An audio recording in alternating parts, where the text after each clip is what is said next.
Hi, everyone. Welcome back to the Change Your Mind podcast. I'm your host, Kris Ashley. We explore the intersection between personal development, spirituality, and science. And today we are going to talk about medical astrology, AstroHerbalism, and AstroNutrition. So it'll be a really interesting conversation that I'm excited to learn more about these topics myself. First, a couple quick announcements though. If you head over to the links in the show notes, you'll find a link for my book, Change Your Mind to Change Your Reality. It was endorsed by Bob Doyle, Marcy Shimoff, Michael Beckwith, all from The Secret, John Gray, who wrote Men Are From Mars, Women Are From Venus, and like 10 others in the spiritual personal development space. You'll also find free links to my free masterclass, to free downloads, as well as info on my coaching programs, my courses, ways to connect. So please come be a part of the community, connect. And of course, you'll also find links to my lovely guests' information as well. Hi, I'm Kris. When I was younger, I went through trauma that caused me to feel broken and lost. But my life changed after I had a spiritual awakening. Since then, I've dedicated my life to studying and learning from masters all around the world that have helped me to create a life of fulfillment and abundance beyond my wildest dreams. Now I'm dedicated to sharing everything I've learned so that you don't have to suffer for decades like I did. I've seen people's lives completely transform, and I share it all right here. So, speaking of guests, with me today, I have Atla. So Atla is a medical astrologist, AstroHerbalist, and a green witch. She is obsessed with helping women restore balance to their hormones through their cosmic blueprint and design. She's helped countless women restore balance and vitality to their bodies and rebalance their hormones, leading to pregnancy, normal periods, reduction in cramps and PMS symptoms, and more. She lives on the road in her van with her family and dog. She's the owner of Atla Astrology, as well as Twin Raven Naturals, her apothecary, where she formulates and makes all of the herbal medicine she dispenses. Very cool. Welcome, Atla. Hi, thank you so much for having me. I'm so glad to be here today. You're so welcome. And are you in your van right now? I am. I can kind of make it out through the blur. Yeah. It's my wonderful 1992 pink carpeted everything behind me. So Amazing. And where are you in the country right now? we're currently in Arizona. Oh, that's a nice place to be in the winter. Yes. We don't. Well, okay. Let me rephrase that. I don't do winter. My family actually doesn't mind snow. I couldn't care less if I ever had to deal with it again. So we compromised and we went here where it's a little bit cold and we can go a little further north and they can get snow if they want it and I can have my hot. So it works out well. I relate to that so much. I grew up in the Midwest and I moved to California to get away from snow. Right now we live like 3 hours from Tahoe. So my husband, if he wants to go skiing or snowboarding or whatever, he can go do that. But I don't have to see. Yes, I'm 100% with you. I think we talked about how I think you grew up in Chicago and I grew up in Chicago too. So I do not miss the cold weather at all. My sister still is in Chicago and I refuse to visit her in the winter. I'm like, no, I'll come see you in the summer, girl. Yeah, total. And especially in Chicago, I feel like the sky is just gray for like 4 or 5 months straight. Like you don't get blue skies and sun, and it's so depressing. Yes. And I have discovered that I am a full sun plant and I need all the sun. And when I don't get it, I am not myself. I'm super cranky. No one wants to be around me, including me. And so out here is just much better for me and what I need. So I like that. A full sun plant. I might steal that. That's good. I'm also a sun worshiper, so I feel you. yeah, All right. 100%. So I start my episodes the same way. By asking my guests their origin story. I love to hear people's stories about what led them on this path, what got them started. Usually there's some big event that creates a big turning point. So I'd love for you to share your story on how you got started. Yeah, definitely. I definitely had a big life event. So we will go through that. So At 19, I was diagnosed with endometriosis. I was in the middle of nursing school, busy as all get out with that. Anybody who's been in nursing school will tell you that it is insane. And I took an accelerated program where they crammed 4 years into two, so it was even more insane than like a normal nursing program. So when I was diagnosed with that, I really just did not have time to deal with it. I was exhausted. I was only home for like 3, 4 hours a day, and most of that was to sleep and then right back again to school. And then the few hours that I could work, all this stuff. So I just was like, oh, whatever, 19 years old, you just don't know what you don't know, and you're young and you think you're invincible. And so yeah, that's kind of what I thought. Well, then I graduated nursing school and I got my first job, and everything was now like worse. My endometriosis was worse, my periods were getting worse. And so I went to a new doctor in the area that I had moved to for my job, and this doctor was very cold and callous. I don't know why they worked with people, much less women, who were in very vulnerable positions, because they had no bedside manner. Walks in after running a bunch of tests, and I was here to like hear the results. He walks in and he's like, "Yeah, so all your results are pretty bad, blah blah blah. Your endometriosis has progressed. You'll probably never have kids." Okay, and turned around and left. Oh That my was it. That was the whole gosh. thing. And That's I was terrible. just like, yes, I was shocked, I was kinda stunned, and then I was, like, kind of in tears because at that point, I didn't know if I even wanted children, but, like, I wanted that to be my choice, not have it just taken away from me with, out my consent. Yep. And so it was just, like, super devastating. I didn't know what to do. I went and tried out another few other practitioners, saw a few other doctors, went to one who was supposedly this expert in endometrial pain and like helping you manage that.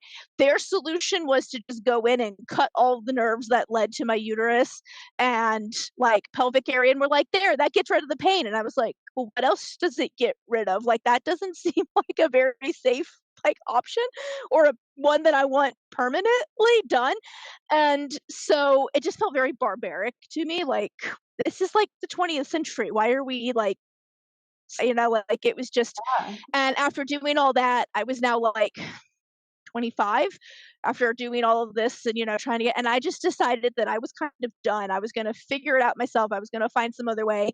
Modern medicine wasn't helping. The medications they were giving me weren't helping. Everything they were doing was making things worse instead of better.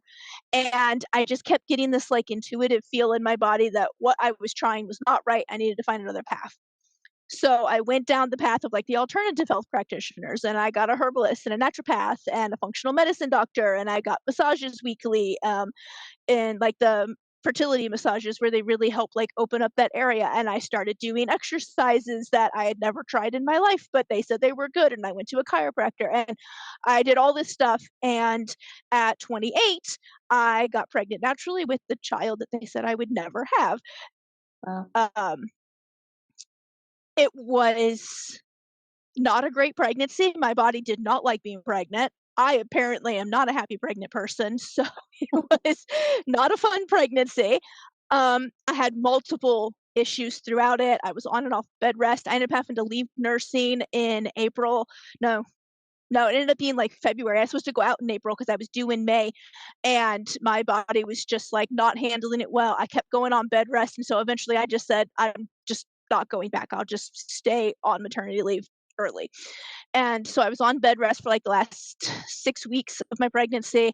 I kept having issues with my placenta trying to detach from the wall.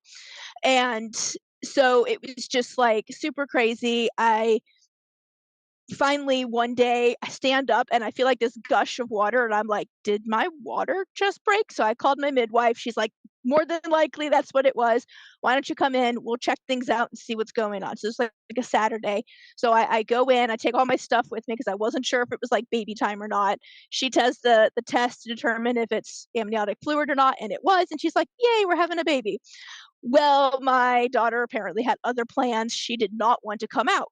So I was there Saturday night. We got admitted around like midnight. And then Sunday came, nothing. We were there all day Sunday, nothing.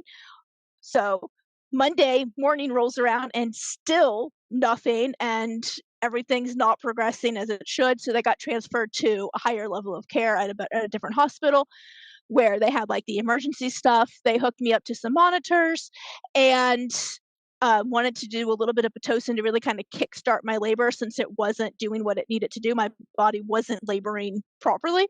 And they said, let's just try to give you a little bit of Pitocin and we'll get that started, very low rate, just to kind of see if that helps, right? I said, okay, I agreed to that. So we start the Pitocin, and within 30 minutes of starting it, and it's at like even lower than like their normal level that they start at, I started having this really severe pain in the bottom half of my pelvis, and I am like screaming in pain because it is not fun. They get the monitor starts beeping, and I'm looking at it because I'm a nurse. I know what the monitor is supposed to say, and it was really skewed. The fetal monitor starts going off. Her heart rate says it's 200, and it's not coming down. And so, like, the nurses all come rushing in, and they start doing things to try to, turn things around. Doesn't turn around. I end up in an emergency C-section because she was in distress. And then I started becoming in distress because now I'm worried about my baby. So we have an emergency C-section. It was not my doctor that I had been seeing because I got whoever was there at that moment. But I knew the doctor because I worked at this hospital and I knew him. I'd worked with him. I'd seen him. One of my friends actually went to him and I had taken her to a few for appointments. So I knew this doctor and he was really well known for joking. So he gets into the C-section to start the procedure. Thankfully, they had been able to give me a spinal, so I wasn't knocked out like normal in an emergency section. They knock you completely out because they don't have time for that. Because I worked there, they said we'll try the spinal first so that you can be awake. So I was wide awake while he was doing this. He makes the incision. He does the thing to get inside the uterus, and I hear him go, "Uh-oh." And I said, "What do you mean, uh-oh?" Because that's not something you want to hear in the middle of an emergency C-section. And he said, you have a massive infection in here and we have got to get her out now. And so they got her out very quickly, almost dislocated her shoulder doing it. And within like 20, 30 minutes of her being born, I looked at the anesthesiologist that was standing next to me and I said, "I don't feel good." And he said, "What do you mean you don't feel good?" And I said, "I mean, I feel like the spinal is moving up and my lungs are becoming paralyzed. I can't breathe. I'm feeling weird." The doctor starts yelling for medicines that I know were emergency medicines, and people start running all over the room. And then that was it. That was the last thing I remember. And I was out. And it was very dark and it was like peaceful, and I remember feeling like I was surrounded by love and that there was something there, but I couldn't tell you what it was that just was like holding me. And then a few minutes later I came back to and I woke up in the room and the anesthesiologist informed me that I had died and they had brought me back. And I looked at him and I said, "Okay, but I still don't feel good," and I proceeded to puke all over him multiple times. I felt so bad for this poor anesthesiologist. And so come to find out, when I had been like 6 months pregnant, I started complaining about a lot of pain, and I had apparently come down with an infection, but my body had walled it off inside the uterus, and so I never got a fever, I never had a white blood cell count increase, so there was no indication that I had this, so nobody knew that it was going on. And my daughter was protected because she was inside the amniotic fluid sac, so it never got to her until her water broke, and then she had the possibility. Well, when they had cut into my uterus, that had released all of that infection into my bloodstream at once, and I went septic really quick, went into shock, and died on the table. And they brought me back, thankfully, because now my daughter has a mom, and she's a great daughter, and I'm super happy that I got to be her mom. But that changed like everything for me. My entire life was just like could not be the same anymore. I had been raised in a really strict religion, and that just made no sense anymore. And just like I went through like this whole crisis of identity when I got home from the hospital with her. And I decided that I needed to make a change. So I went back to school. I got a degree in herbalism, started my own business, and I started helping other women who were going through hormonal issues like I had been and all that. And I started really using this knowledge that I had gained to work on myself better and help heal my body. And eventually I found medical astrology along the way, which really like upped my game a lot and really helped as a tool to really help me see what was going on. And then here we are now. So it was quite the journey. My entire spiritual path completely changed, and I'm now a practicing witch and all this stuff. And my religion that I grew up in is just not even like a thought in my head anymore. And it's been quite a journey, but I am happy to be where I am. Wow. That is quite a story. Thank you so much for sharing it. That is I mean, first of all, I don't know if you know this, I'm 8.5 months pregnant right now. So Oh, no. I'm like, okay, Congrats. this is Sorry not to hear okay, you. I probably need to hear all of that, but, I've been doing hypnosis and you create your bubble of peace, so none of that penetrates, but, Yes. wow, that's so scary. What a traumatic thing to go through. And also, Yes. bodies are so crazy. The fact that your body walled off the infection to protect you and protected your baby from it, like, Mhm. that's, like, pretty amazing that your body could do Yeah. that. The Um, doctors were shocked. They were like, "We've never seen anything like that." And I'm like, because I was taking my herbs and doing all of my stuff throughout the pregnancy, so I don't know if that played a part in it, because I was otherwise really healthy. I don't know. I feel very blessed that my body did do that, because otherwise I would probably not be here, and neither would my daughter. So yeah, and also, like, everything you were saying in the beginning, like, about doctors not having good bedside manners and, like, not getting the answers you want from Western medicine, like, you really do have to be your own advocate, and, I've gone down a similar path before where, like, I've had an issue that doctors were just like, "I don't know." So I've sought yeah. out the chiropractor, I've sought out the acupuncturist, I've sought out the herbalist, and it's like you have to be your own best advocate when it comes to your health. It's Mhm. You unfortunate, do. but it's pretty crazy. Um, Yeah. so so when you died, so you felt it was just dark, you felt peace, you felt love. Was there any other like common NDE? I don't know, symptom is a stupid word for it, but is there I anything? just remember being sad when I woke up because I wasn't there anymore. I didn't know where there was, but I just knew it was better than where I currently was, like, on the earth, right? Like, I want to go back there. Recently, actually, in just the last few weeks, um, I started feeling like this knock, like somebody or something wanted to reach out to me, and so I, did my protections and then reached out and was like, "Who's here? Who wants to talk to me?" And it ended up being Hel from the Norse mythology. She's the goddess of the underworld, and she said she wanted to talk to me, and she ended up telling me, um, part of the message was that she missed me in in Hell, the under Helheim, the Norse underworld, because I had been there before in the past, but she knew it wasn't time for me to come back yet. But she just wanted me to know that she was here to support me and love me through it. And when it was my time, she would bring me back there again. And so I really think that's where I went, but I didn't know that at the time. And that she was the one that was there, that I felt like that love and that, I got you kind of feeling of, you're not alone here in this space.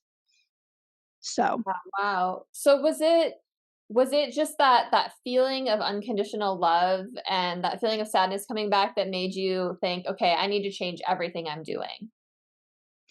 it was that, and also I had grown up in a really strict religious household. My dad was a pastor in the Independent Fundamental Baptist religion.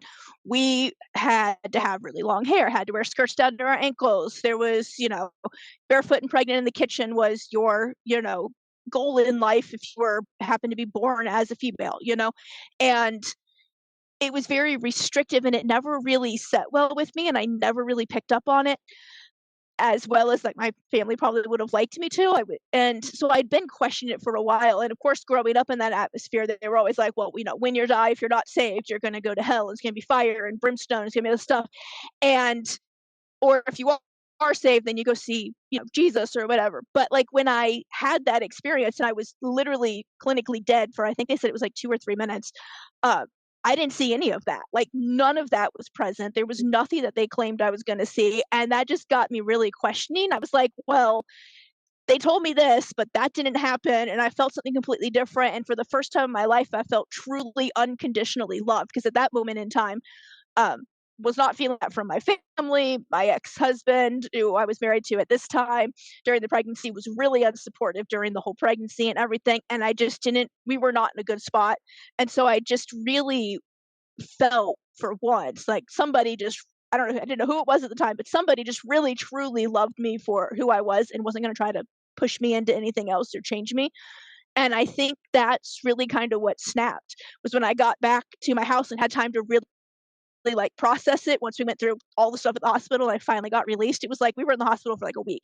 So when I finally got home and everything and had time to really process it, I think what really just made me question everything was everything I'd been told growing up, none of it seemed true anymore. And I just was like, okay, well, there has to be something else, but now I don't know what to do or where to go or even what to think because I don't know anything else. I've been literally raised only this one way and anything else was considered, completely, like of the devil, you don't do that.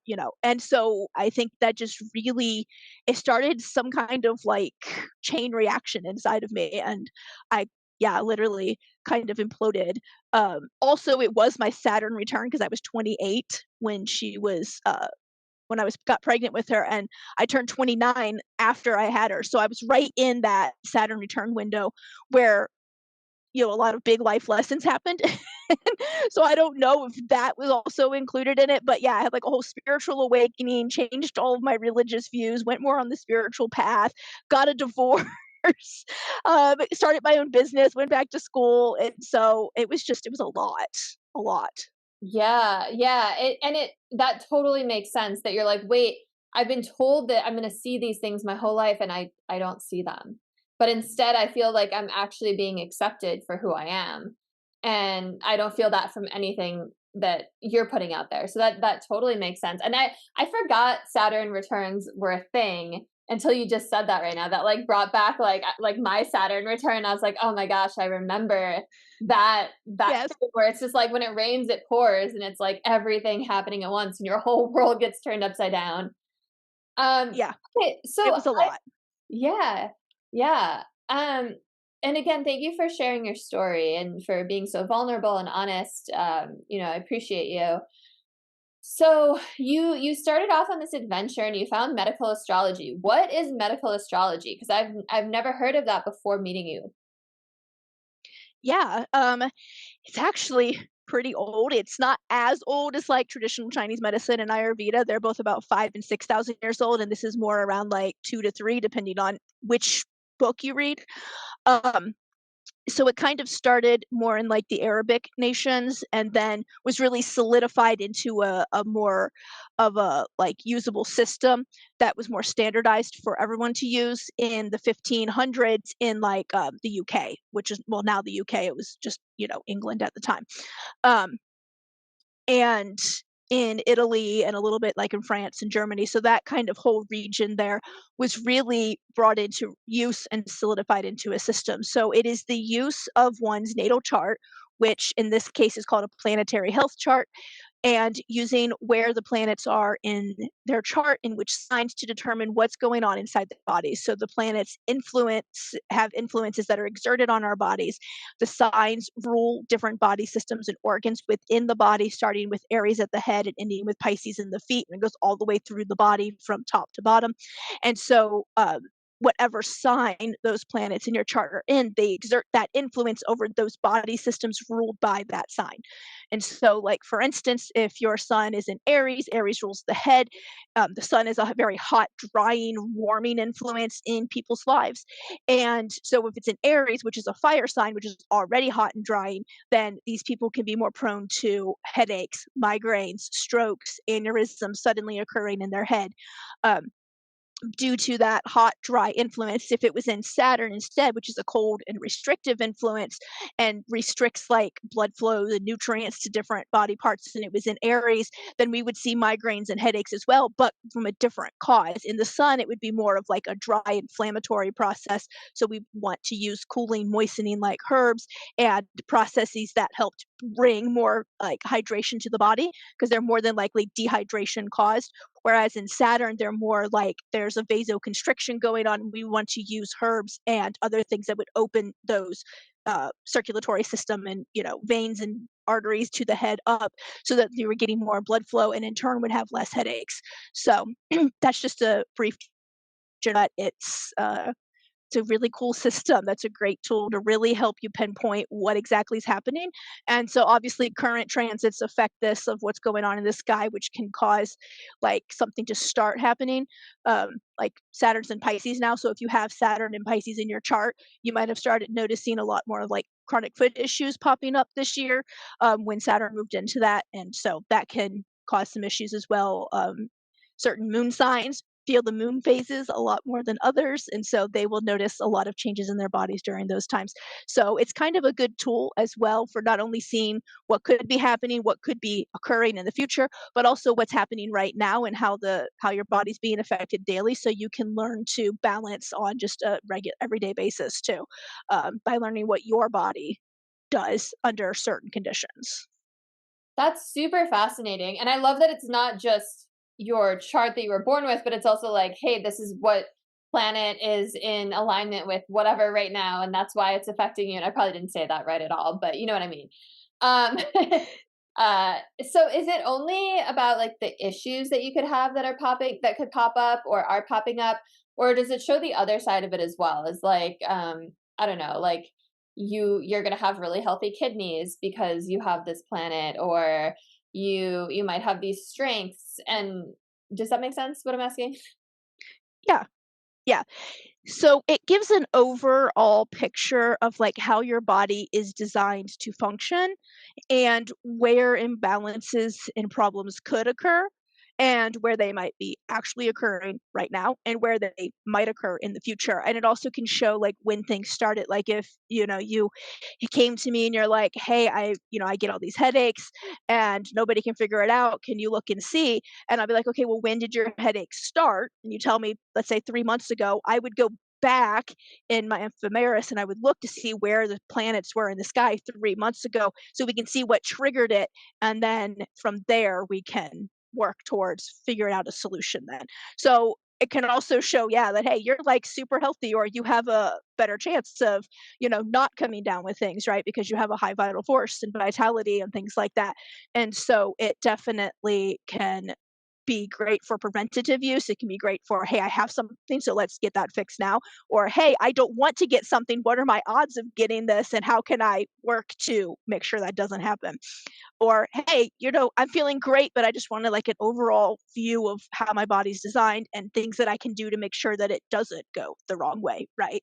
And so I've worked with clients for all those spectrums to help them with different things. So it's really useful for multiple different ways of looking at somebody's body. Oh, that's so cool. That's super, super fascinating. And is it only on your physical health, or does it work on your mental and emotional health as well? It works on all levels. So when I do like a reading for somebody, I look at their physical health first and foremost because most people are coming to me for that reason, right? There's some physical symptom going on that's bothering them, and they want to figure out why and how they can fix it. But not all physical symptoms are caused by a physical issue. And so a lot of times they can be caused by a mental issue, a mental health issue. They can be caused by a psychological issue. They can be caused by a spiritual issue. And so when you look in someone's chart, you see all aspects of their being. It's a very holistic way of looking at somebody. You see their body, mind, and spirit. And you can work then to determine what is the true root cause and then how we can fix it. So I really like that because it is a holistic modality and a way of looking at the whole person and not just that symptom that they're having currently, right? Yeah. And then astroherbalism and astronutrition. So those play in, I'm assuming, where you can help prescribe things that are gonna help balance out energies, right? Yes, definitely. So each herb is governed by a planet and to an extent the signs as well, but mostly the planets. And so like for instance, go back to our Aries example, someone who has like Saturn and Aries and they're having headaches and we can see that it's probably from a vasoconstriction issue, then we would want to work with herbs that have an antipathetic action on Saturn. So instead of being cold and restrictive, they're like, dilating and opening. And so we would want to do that. So like rosemary is a good example of that, which is actually a sun ruled herb. So we'd want to bring more sun into their life that way and help open up the circulatory system. We'd want to look at Mars ruled plants because Mars is the opposite of Saturn. And so we use the opposite planet to balance. So we would want to look at Mars ruled herbs. which again are very hot, drying herbs, but also that open up the circulation. They are circulatory stimulants a lot of times. So it'd be like hawthorn and rosemary for that as well, that would open things up. So it really helps to be able to really formulate a herbal preparation that is very specific for that person, their body, exactly what they need to open up or shut down or whatever we're looking for, right? To bring that balance to their body, to really help their body function at its best and support them as they're going through these physical symptoms while their body then is working to heal those. So we can kind of keep the symptoms at bay, but also support their body with the nutrition that it needs, and then the herbal support as well. So it's really great. I love it. It also gives you the timing. So like let's say for instance that the problem is from like a cancer placement, where their cancer is, then since that's a water sign and it's ruled by the moon, we would want to start their herbal preparations when the moon is in Cancer so that they have the best chance of that working really quickly right away, and then go from there so that we can work on that problem specifically for that. And I would formulate those herbs under the day ruled by the moon, which is Monday. So I would formulate those on a Monday, and then I would have them start them on the next moon cycle that's in Cancer, and so we'd go from there. So it really works on timing and how to make the preparations and how to balance each planet that we see is affected and afflicted in their chart. Wow, there's so many layers, so much complexity to it, and it sounds like there was so much to learn. You sound so well versed in it, and I'm like overwhelmed by like how you're just like knocking these out. And it kind of reminds me of Ayurveda a little bit. I know you mentioned Ayurveda Mhm. earlier, like just with like the idea of certain things being warm or cool or wet or drying. So I can see Yes. like little influences there. I mean, it makes me think like, how did someone figure this out? That like this planet is cool, this Right? one's warm, this aligns with this body part. Like that just blows my mind. Yeah.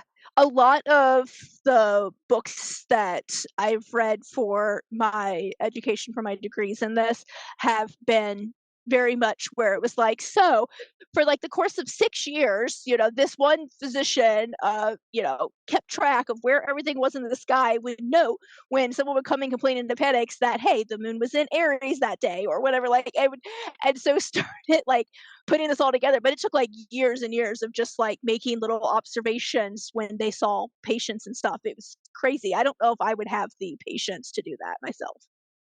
Yeah, absolutely. And I know you said that sometimes people come to you just to get like kind of a checkup, like a reading, like not necessarily complaining about any specific symptoms.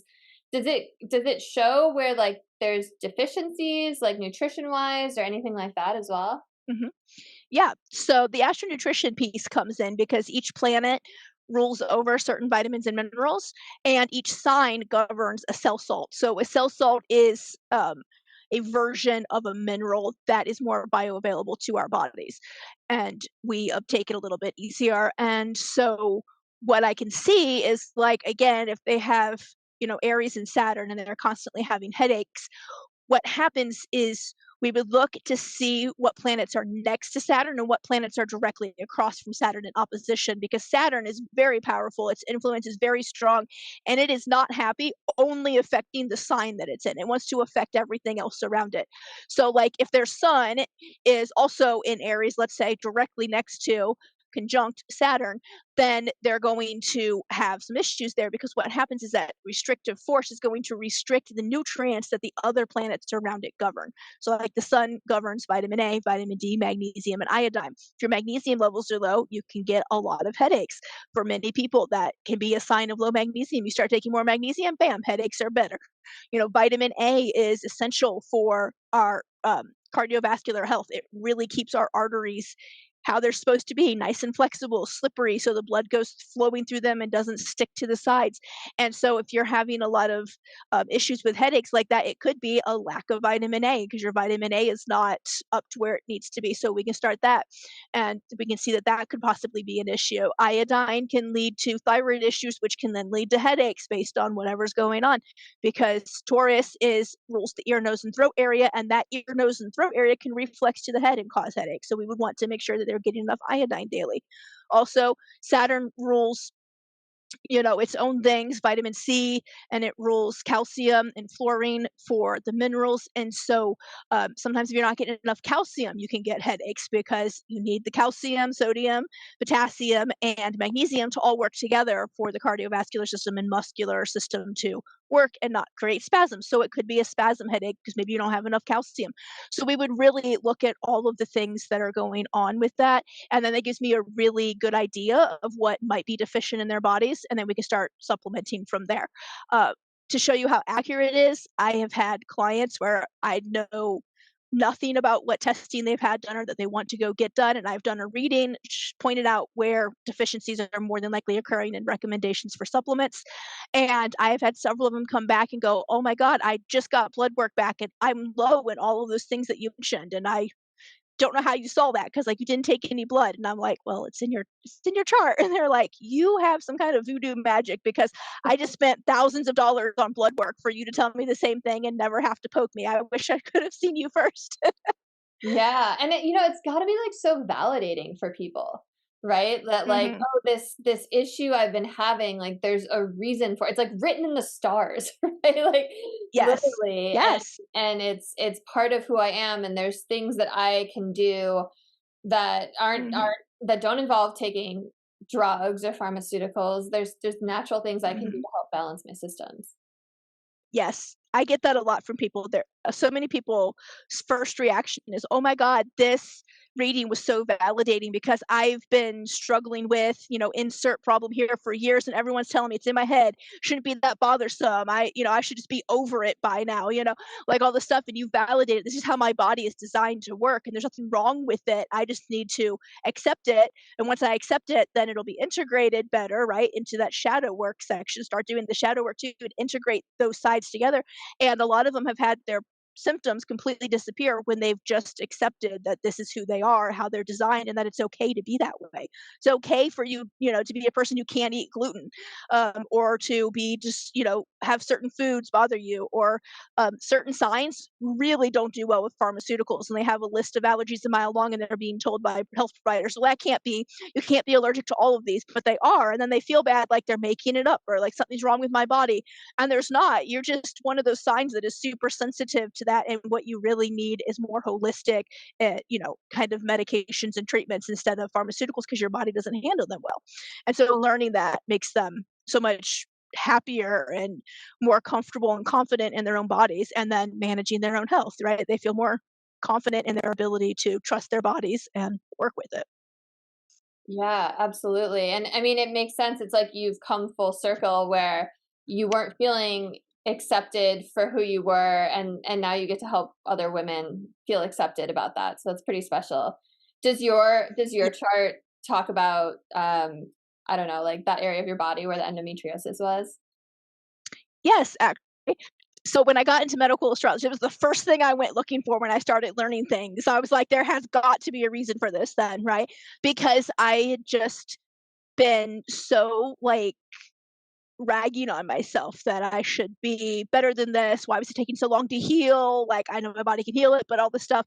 And so when I started learning medical astrology, I went looking, and so in my Scorpio placement, Scorpio rules the uterus, it rules the colon, and it rules the reproductive system in general for males and females. And and it also rules like the elimination pathways of the body. And so I went looking to see where my Scorpio was placed because more than likely, since it rules the uterus, that was going to be the cause. Well, my Scorpio, I have 5 planets in Scorpio. I have Pluto, I have Saturn, I have Mercury, and I have my sun and moon there. And they're all in the fourth house, which is the house of family and motherhood. And um, Saturn, a Saturn placement in Scorpio is actually one of the major triggers for endometriosis in women. Um, It Wow. again, very cold restrictive force, and it restricts the nutrients from getting to, the uterus and all the areas down there that need it, and in turn then leads to eventually a chronic issue occurring. So Saturn governed health issues tend to be very chronic issues where like you feel fine for years and then all of a sudden they're like, oh, well, you have 6 things wrong with you. And you're like, well, like, where did this even come from?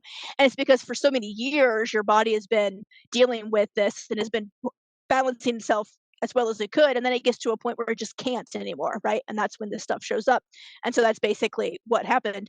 And since it's right next to my sun and is right next to my moon, it's really constricting those nutrients that are vital for fertility and good uterine health and good female reproductive system health that are ruled by those two. And then my Venus is in Virgo, and that's not a placement that it really likes to be in.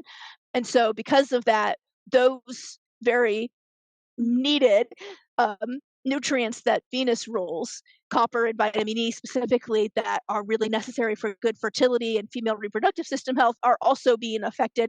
And so when I saw that in my chart, that really helped me. I started supplementing all of those things. I started eating a more nutrient-rich diet. I really started doing more fermented foods and things like that. And it started really turning things around so much quicker than anything else I had been doing. And then I was able to focus on which herbs I really needed for my body specifically, and turned it all around. And to this day, they can't find any trace of endometriosis in my body. So Wow. That's amazing. That's really wonderful. So I know that you offered so generously to give me a little mini reading. So do you feel like it's a good time to do that? yeah, definitely. So I'm just going to go through a couple of the major placements because obviously we don't have time for my full readings are like an hour or two long. So we're not going to do that for your audience today. Really? But looking at your chart and the information that you gave me, we have your sun in Libra, your moon in Sagittarius, and your rising in Cancer. And then the other two places that I always look, depending on what's going on, are Mars and Saturn because they are the two malefics and they're the ones who most likely are going to be causing an issue in someone's chart. It's very rare that they're not the cause, though occasionally I do see that they are not. So your Mars is in Virgo and your Saturn is actually in Scorpio too, just like mine. So and then other places that I look to, I look at the first house and I look at the sixth house. The sixth house is the house of health. Combine that with your first house, which is like how well your body holds on to and uses your vital force that you get from the sun. Um, kind of, they all work together to kind of give me an overall picture of like what your overall health is going to be throughout your life. So with yours rising in Cancer, and then your sixth house is split between Sagittarius and Capricorn. And so in that placement, I see that your vital force has a tendency to be a little weak because of the Cancer placement, but then also likes to move up and outward because Sagittarius, really being a mutable fire sign, has a hard time holding on to their energy and keeping their vital force where you want it, right? In your vital organs. You want it to stay kind of in the center of your body and really give that vitality to those central organs that we need to stay alive, our liver, our heart, our lungs, our kidneys, in particular. And so with Sagittarius, all their energy tends to go upward and outward, and they tend to really lose a lot of that vital force. So overall, it can be a little difficult for you to hold on to that. Fortunately, you have a Libra sun. Libra suns have great vitality. They rarely ever get sick. They're super healthy most of the time. The only downfall that I ever see with a Libra sun is that so many love sugar and so many sweets. And so they're constantly eating sweets, and their downfall is that eventually that catches up with them, and then they are highly prone to like type 2 diabetes later in life because of that. And then that can quickly turn into some chronic health issues, which then start showing up later in life. So just an FYI to look out for that if you are one of those sweet tooth Libras, that is just something to monitor and keep an eye on, not more than necessary, right? Having a sweet treat here and there is perfectly fine, but make sure it's not something you're doing way too often.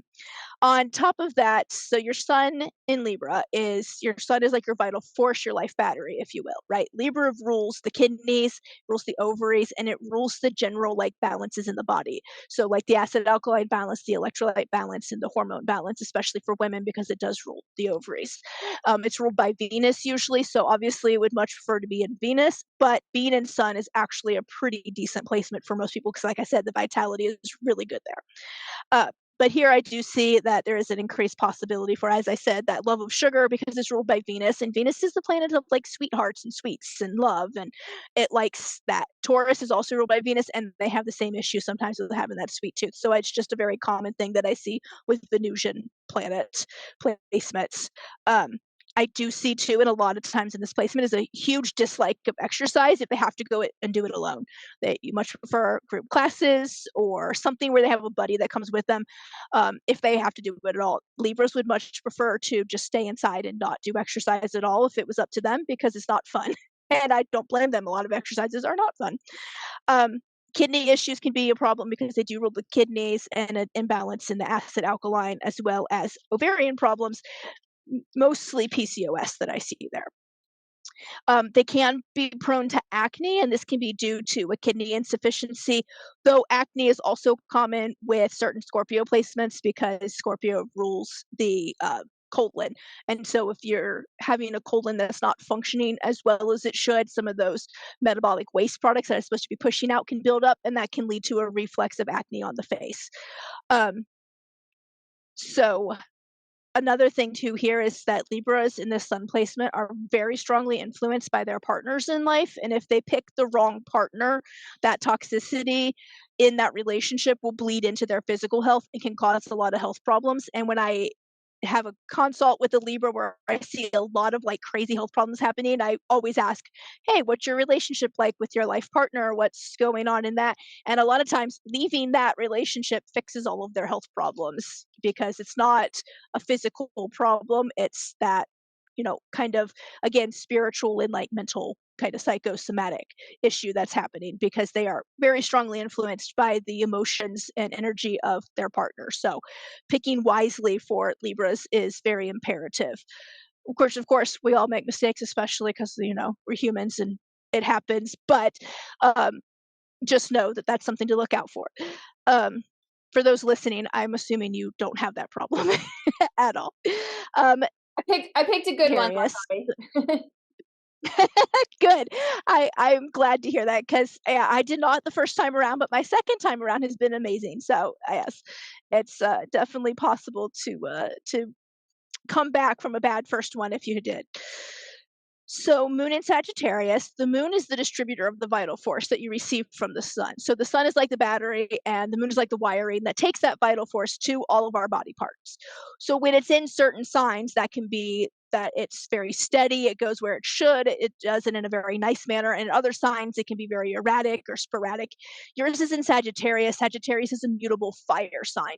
So, because of that, the vital force can be distributed a little erratically, but also, like I said, it goes very up and out of the body. And so, really need to find ways to help keep that vital force inside of your body where we want it, right? Sagittarius rules the hips, the thighs, and it rules the central nervous system with Gemini. And so I see in this placement a lot of times because the moon also is like our emotions. It governs our emotions and how we feel emotionally. Sagittarius moon placements have a lot of emotions that they have a hard time really dealing with sometimes. They have a lot of anxiety. I see a lot of anxiety in this placement. I see a lot of panic attacks in certain individuals based on other things going on in their chart as well. Um, Bouts of insomnia are really common here, not being able to sit still, always needing to tap or move or do something, which leads to not being able to sleep because laying still for too long is just their body doesn't like. And I see a lot of people in this placement too love caffeine and drink a lot of it, almost to excess, which again does not help that anxiety driven central nervous system that's constantly kind of overworked and overwrought in a Sagittarius placement. So, good things to do here for a Sagittarius moon is like yoga and Tai Chi, practices like that that help bring that life force back inside of you and keep it from going outward. And herbs that we can use here too are skullcap and lemon balm, as well as wild oats. Those all work really fantastically for calming that very anxious ridden nervous system, as well as helping individuals sleep because it calms racing brains, which a lot of Sagittarius moon placements have. Your rising is in Cancer. This is your soul. This is who you really kind of are at your core, but also how people perceive you when you go out into the world. And so a lot of people see you potentially as like a very nurturing, caring individual who's kind of motherly. And so you will be the type of person that will have random strangers completely coming up to you and telling you their whole life story and feeling like venting to you about stuff that is really none of your business because you don't even know this person. Very TMI stuff, right? That rings And true for sure. yeah, I see that a lot with Cancer risings. My husband's a Cancer rising, and he gets this all the time. He's like, "This person just walked up to me and started telling me all the I don't even know why." And I'm like, "It's your Cancer rising placement. I'm sorry."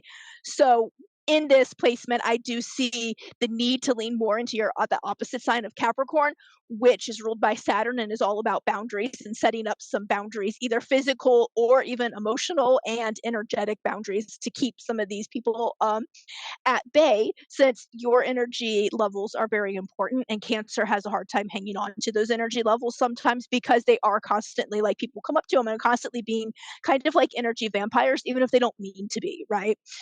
Cancer rules the stomach, it rules the mucous membranes in general, and it co-rules the uterus with Scorpio. It's ruled by the moon, and so it's very very much a water sign, and it has a lot of issues with um, stomach issues. They're one of the signs that are very sensitive to medications. They're the kind that have a list of allergies a mile long to foods, medications, environmental, because their bodies are just very sensitive because they're ruled by the moon, and the moon is our emotions. And so it's a very sensitive sign.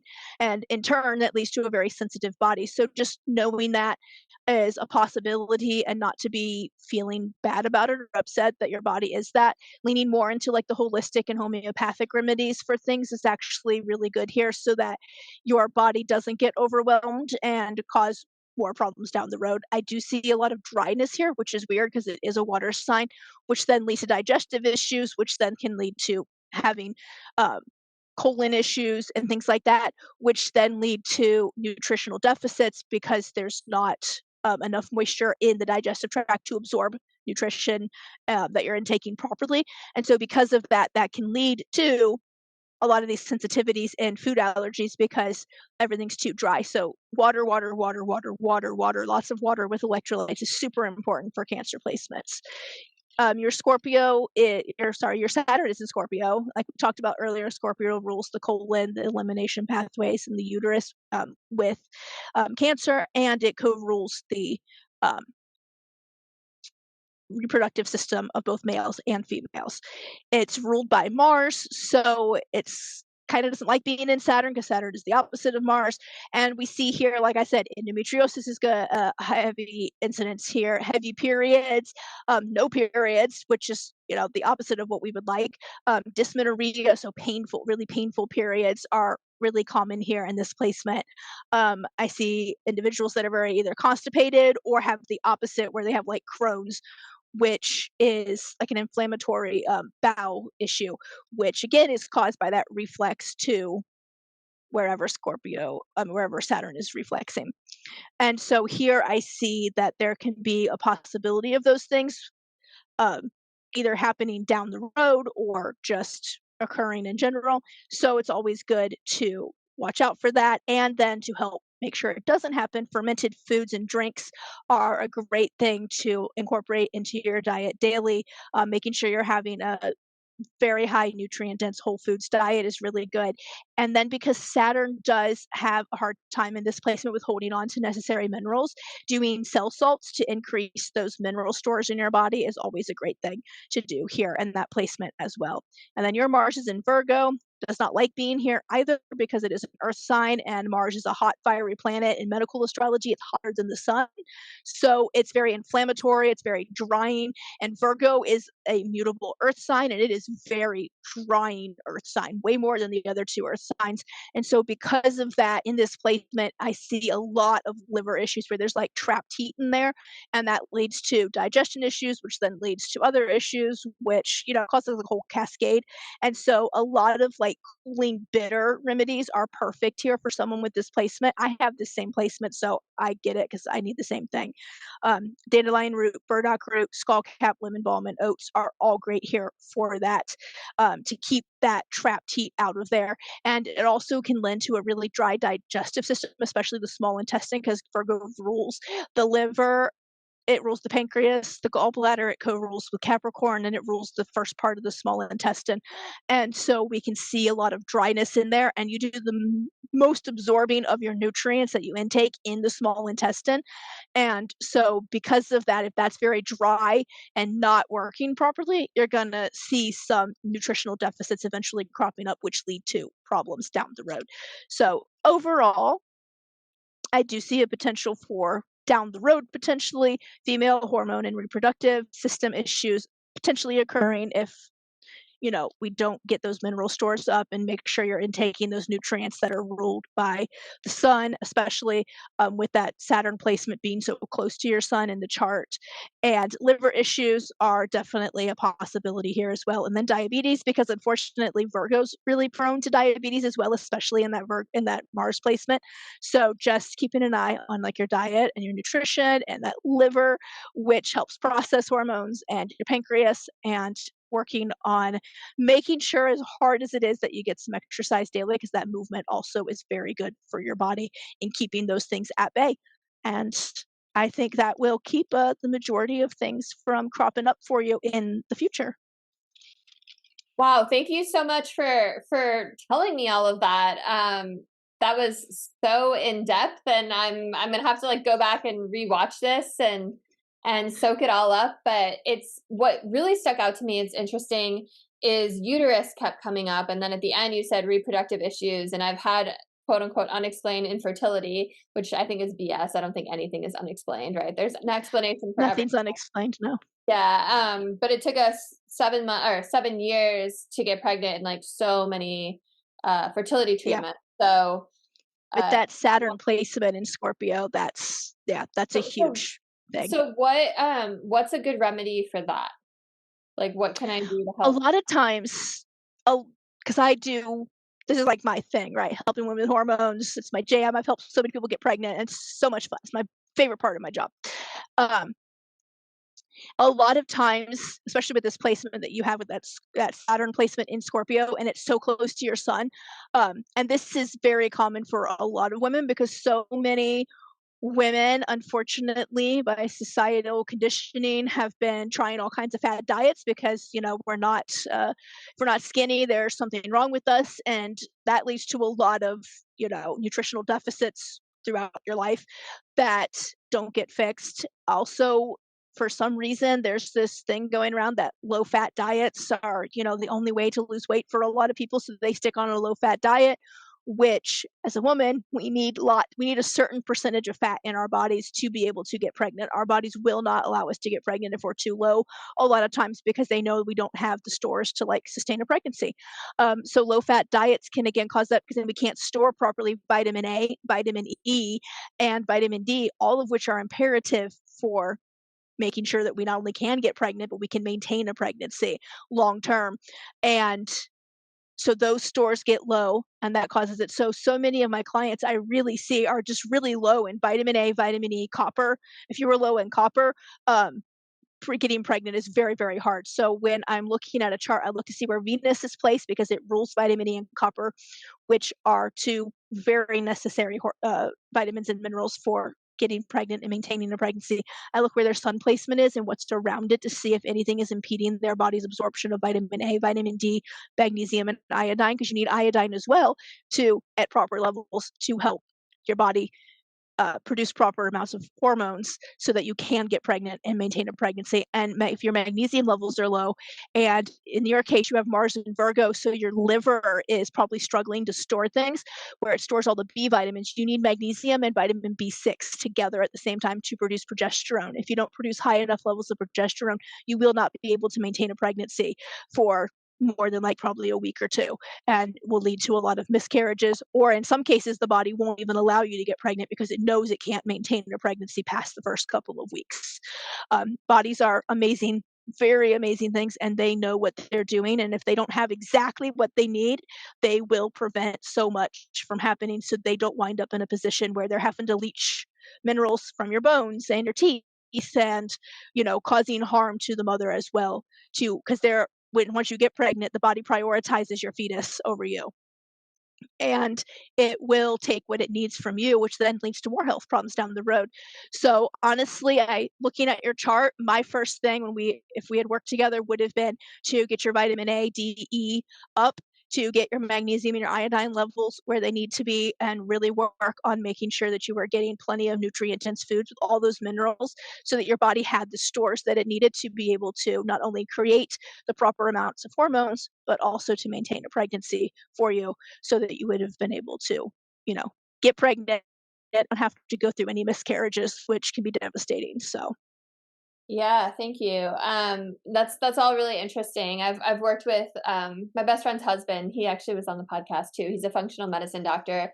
So we worked for yes, years and years to make sure all my levels are great. They get tested all the time. Our good. issue was during IVF, everything went perfect. Like we were like ahead of the curve at like every Yeah. checkbox. Then every embryo was chromosomally abnormal, every single one. And our doctor, Ugh, over and over again, and our doctor was like, "I've never seen this before." So it's just interesting. Yeah, I've no yeah. idea. So, I but Yeah, that's that is one I've not heard of either. That is, yeah, that's kind of crazy, but definitely not common. I'm sorry for that, because that's rough. That makes it hard. it is what it is. But anyway, we went a little bit over. I so appreciate your time. Is there if people want to work with you, like how can they find you? What are your offers? How do you work with people? Where are you on the interwebs? All the things. Yeah, definitely. So if you are looking to work together, you can go to my website, atlaastrology.com, and this is where you can find out all about my services. Currently, I am only offering one-to-one services. The new year will open up some different offers, but for now, it's just the one-to-one. I do either 3-month packages or 6-month packages, and those include an in-depth medical astrology reading. This includes an in-depth consultation. It includes, monthly follow-up calls. It includes a protocol that's specified just for you, and herbal preparations as needed based on what I see in your chart, as well as supplements and anything else that you might need. So you can find me there if you want to work that way. I have a on there as well. You can download my free ebook, which is all about your sun sign and your health, and how to start learning how to balance your health based on what's going on in the sky and what your sun sign is, and to increase your vitality that way. It is a great little jumping off point if you're looking to kind of do a DIY thing and see how that goes. So that's perfect for that. I also have a podcast that you can learn all about medical astrology and anything else that I decide to talk about. It's called Alchemy, Astrology, and Astro Health, and it's on pretty much every channel that you could think of for listening to podcasts. And so those are the main ways, I think, to get a hold of me. I'm on Instagram at Atla Astrology. Um, I have a free community. It's called the Astro Connection community. It's on Discord, and you are more than welcome to come and join us there. I have an awesome group of individuals. We talk about astrology and spirituality and paganism and witchcraft and whatever else pops up, because most of us happen to also be moms. So there's a lot of stuff about mom and motherhood in there too, and raising kids in a more spiritual way than a lot of us were raised. And so a lot of different things. I do a lot of individual trainings in there for just that group. And we do monthly member chats where we all just jump on like a Zoom call and hang out and chill and BYOB. And it's fun. So if you can find me there as well. Awesome. Thank you so much. And for listeners, if you resonated with this episode, please like, share, subscribe, and check out all the links in the show notes for Ayer's information, for my information. And I'll see you next time. Have a great rest of your day.